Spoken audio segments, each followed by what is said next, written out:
So when I try to explain to people what ground reaction force, what the contribution is relative to ground reaction force, lower body acceleration, bracing, release of club, it is somewhat difficult for most people to kind of get the spatial sense and the relative sense of when things are happening and how things are happening. I stumbled on some video from a company called Smart to Move. Honestly, don't know much about the company, but they are using real force plates, 3D ground reaction, and they do a really nice visual overlay, real time synced to video. And so what I wanted to do is just a real short little explanation and correlation between ground reaction and lower body acceleration, connection through the torso, release of the club. And also, I wanted to explain a little bit about the difference between the downward force, what the downward force is contributing to, versus the shear force. There's so many questions. I'm not going to go into a full-blown webinar on this, but what I wanted to do is just do a quick overview to try to enlighten a little bit. And I think down the road, I may try to do some more where we can look at purely at the shear force relative to the kinematics and sync it up. Looks like this is a pretty nice little product to do something like that. So anyway, let's take a look at the ground. So what you're looking at here is one of the Smart to Move videos that they posted on Instagram. You can go check it out, smarttomove.com and Smart to Move on Instagram. Great stuff. So anyway, if we look at this player, let's take a look at what's happening during the swing. So let's go ahead and play. It's a little tough to do via Instagram video, but what you're going to see is the player taking the club back, okay? And so what I like about this is they have the force plate. Now, the angle, so you have your left and right forces. The angle of the force is going to show you how much downward force and how much shear force blended together into one vector. Of course, the downward forces are the larger forces, but this will show you how much shear force there really is and how the downward force's primary focus is to load muscles and to contribute to interface at the ground for the shear forces which are producing the rotational movement. All right, so what you're seeing here is you're seeing the club being taken back. The club is just about horizontal. Let's move back into transition. So right here, you're going to see, as you get to the top of the backswing, this dramatic change in the force application.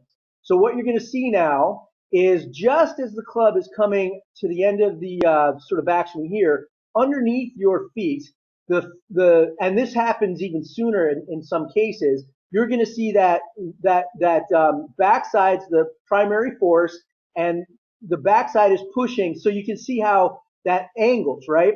So what that is the horizontal force is pushing back into the hip to slow down clockwise rotation and to begin the acceleration in the counterclockwise. The front side, there's not as much force, but that force is being applied this way. And you can see that from the top force and this bottom force angles, okay? So the shear forces there are critical. You're getting your braking, which actually the braking actually started a little bit beforehand, but you start to see it really obviously here. You're getting your braking and against the clockwise and the beginning of the counterclockwise acceleration. So now let's take a look at what happens as we get into transition.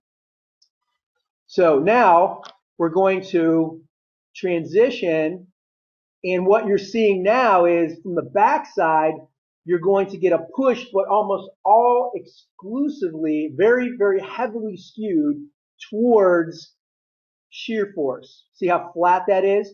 The front side has some forward movement, so there's some downward force because you're getting ready to load those muscles and then plant that foot dramatically into the floor. But you can see now you have a lot of angular shear force. That's this force here, ground reaction, pushing into the hip. And then you have a start of a pretty significant force on the front side, creating that counterclockwise torque. Okay, but look at where we are at in the swing, guys. We are so early in the swing. Okay, now that's when I present the kinematic data. I try to tell people, look, your peak hip speed occurs way, way, way before you ever consider it. It's way before you see any dramatic rotation of the lower body. That's well after the fact, and unfortunately has nothing to do with power development. So let's continue to take a look at what happens as we move along here. Okay, sharper, sharper. Okay, now right there, you see how early we are in the downswing. If we're looking at the kinematics, we are going to see a very strong uh, acceleration of the pelvis. At this point, you have more force coming from the front side because you're pressing into the front side, but you still have shear coming from the back side. So that is strong backside, strong front side shear, creating a very strong force couple, and you're pretty much at your peak hip speed. If you're doing these measurements correctly, you are pretty much at your peak hip speed at this point. So you're pretty close to peak hip speed. Now you're going to start transferring through the torso and into the arms. Okay, look how early we are in that swing. The club has barely begun to move in its downswing, and we are already almost at that peak where we're going to peak off and transfer to our shoulder segment, our upper body segment. Okay, let's continue here. Now, as we start to move, this is probably our peak torque as we're starting to create that rotational dynamic, and we are transferring through the core at this point, and we're getting to start to move out to the arms. And now let's move ahead a little bit. And now all of a sudden, what's happening? The hands right about in that zone, just a little below horizontal, you are now seeing a transfer from torque production, which is lower body speed, to bracing. Okay, so look how the forces now essentially work against each other. They are holding and bracing. They're the strongest of those forces at this point. And literally, if you're looking at the kinematic data, this is where, right in this zone, is where you're going to start the process. So you've gone lower body, upper body, and you're just about to start the process of arm decel and club accel towards impact with the club. So this is, look how early in the swing we are, guys. Look how early in the swing we are. All right, our arms are just past horizontal, and we are already starting the bracing process. So we've already gone hips, shoulders, arms, and we're just about to start to decelerate the arms to accelerate the club. Once we get in here, we are just bracing and continuing the brace, but the club has already been released. So the club is already on its way, and we are mostly just trying to get out of the way and make sure that we facilitate the release as we go forward into that impact zone. It's hard to do with this Instagram, but there's virtually no real force as far as anything production after that. And then it's basically get out of the way. And if you're swinging hard, the harder you're swinging, you're going to maybe unload that front side to allow some rotation, and then you're going to get some forward force as a part of the decel. So that force is now, if you're looking at it, pushing this direction. Grab a pen. It's now pushing this direction against the pelvis to slow it down.